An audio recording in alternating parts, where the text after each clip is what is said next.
it's always a good day to cry. It's always a good day to tell how you feel. But if somebody ever in your life comes to you and wants to talk to you about something that's hurt them, that maybe just happened to them, that was a violation of boundaries or anything, and they actually feel like they cannot talk to you, and you push them away in that moment, you either say, you know, it's not true to them without knowing the facts, or you tell them after you do know the facts that they deserved it, or all of these things. There's nothing there as far as, to say, you know what? I hear what she's saying. That's why they always have professionals get involved with different things, because in families, it's hard for people to admit things, you know what I mean?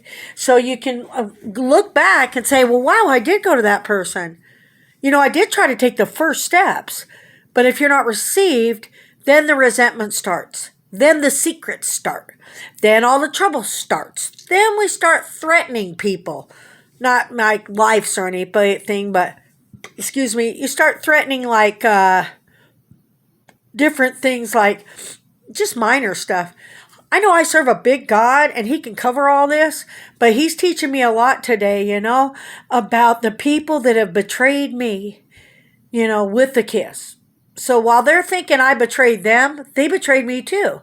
So honest relationships are rare, especially if you're trying to hide something and you already got secrets.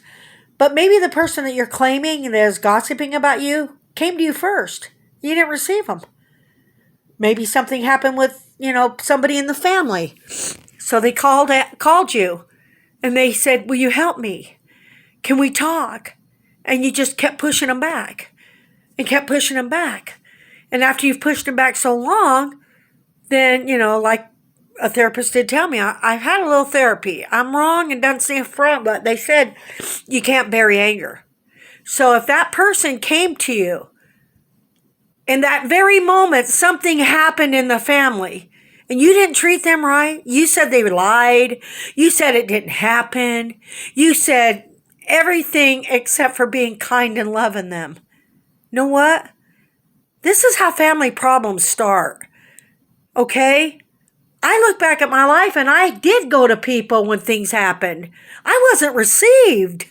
I was told I'm lying. I was told I deserve it, because people just can't be wrong.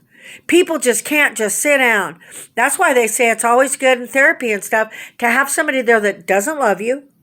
They can be honest with you and say, hey, you be quiet now and listen to what she says. And why did you say that to her? So, I don't know. We can learn a lot of things in life. But one thing I did learn today, I look back and I'm not a perfect person, but I don't really have a problem going to a person and telling them. That's just my character. I'm not one to look at somebody every day and smile at them and know in my heart, you did something bad to me and I'm not going to tell you because I like the way it feels. And I'm going to tell somebody I know what you did, and when you come around, we both know it. And then it gets more and more and more. So you start hating and resenting somebody, okay, and not telling them. Now, what good does that do? Or you could step up and say, I was bigger than that. I didn't want to tell you. Well, telling and actions are two different things. Of course, you can be quiet. Of course, you can be cold. Of course, you can be resentful. But you can't bury anger. It doesn't fit under that carpet, does it? What it does, it comes out. Okay? So we're going to deal with it, move forward. I'm going to move forward. I'm definitely going to protect myself, because it's just like on the job or anywhere, It's terrible when you don't tell somebody what they're doing wrong so they can correct it, But the person that is resentful and doesn't tell you that, of course they're going to have their case ready.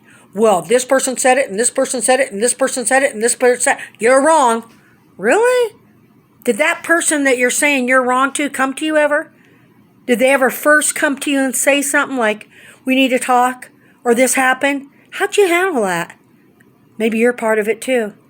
Hey, it's Miss Cool saying, I got a lot of tears today and it's Christmas, but know what? I'd rather have the biggest gift and stop gossiping, because I have been wrong. Because after you go to the person and want to talk to them and they don't want to talk to you but tell you you're a liar and anything else, what do? I guess you get on your knees. So sometimes you just need to take a break, okay? But this isn't a court deal. But one thing in heaven and God, He will know that moment if you did try to talk to Him. He was there, and you had the courage to do it. It's how you're received too. Remember, on the street, there's two ways. I learned that growing up. There's two ways. You can go this way and you can go this way. And it takes two to tango. And I like the people that are really intelligent, that can see behind the story. Kind of like the election, right now. All the ballots, all the dead people voting, all that stuff, carrying them out. So I'll be the first one to step up and say I haven't been a perfect person. And I've been rough at the edges. God's not done with me. But my character is I have gone to the people that have offended me, and I wasn't received in a lot of family situations. But I handled a lot of things in my life. I did. I got a cop fired. I got a teacher in trouble for being weird. I've done a lot of things in my life. I'm going to leave this message now and let everybody know I love you. Merry Christmas. God bless you. But in your life, if somebody comes to you, before you say, don't bug me, you're wrong, and two people got together right when it happened and said, oh, here she comes. She's going to tell you something. Let's right away build the house. That she's wrong, that she's this and she's that. Take a minute to say, hey, let's hear what she has to say. And then we'll talk about it because we do love each other. God bless you, man.